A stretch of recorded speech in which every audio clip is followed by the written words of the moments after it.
احمد ندیم قاسمی، اردو ادب کا نہایت معتبر نام اور درخشاں حوالہ، جو آج ہم میں نہیں رہا۔ قاسمی صاحب 20 نومبر 1916 کو پنجاب کے ضلع خوشاب کے ایک گاؤں انگا میں پیدا ہوئے۔ کلرک کی حیثیت سے زندگی کا آغاز کیا، مگر جلد ہی صحافت کی طرف رخ موڑ لیا۔ ان کا یہ عمل نہ صرف ان کی زندگی بلکہ اردو ادب کے لیے بھی ایک سنگ میل ثابت ہوا۔ وہ ایک عمدہ شاعر اور بے مثال نقاد ہونے کے ساتھ ساتھ اعلیٰ پائے کے ڈرامہ نویس اور کالم نگار بھی تھے۔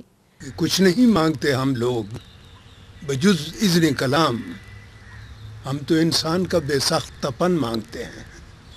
قاسمی صاحب کو پریم چند کے بعد اردو افسانے کا بہترین لکھاری سمجھا جاتا ہے۔ قاسمی صاحب گزشتہ 40 برس سے ادبی رسالے فنون کے مدیر تھے۔ احمد ندیم قاسمی ترقی پسند تحریک کے سیکریٹری بھی بنے اور انہیں ترقی پسند خیالات رکھنے کی وجہ سے جیل بھی جانا پڑا۔ پاکستان کی تاریخ میں مجھے کوئی دوسری ادبی شخصیت ایسی نظر نہیں آتی جس کا جو خدمات کا دائرہ جو ہے وہ اس قدر وسیع ہو اور اتنے لوگوں نے ان سے فیض حاصل کیا ہو۔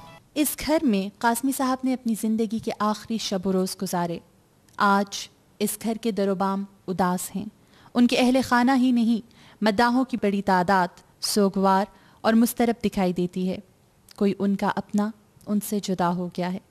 قاسمی صاحب کا جانا ایک فرد کا ہی جانا نہیں بلکہ ایک عہد کا خاتمہ ہے۔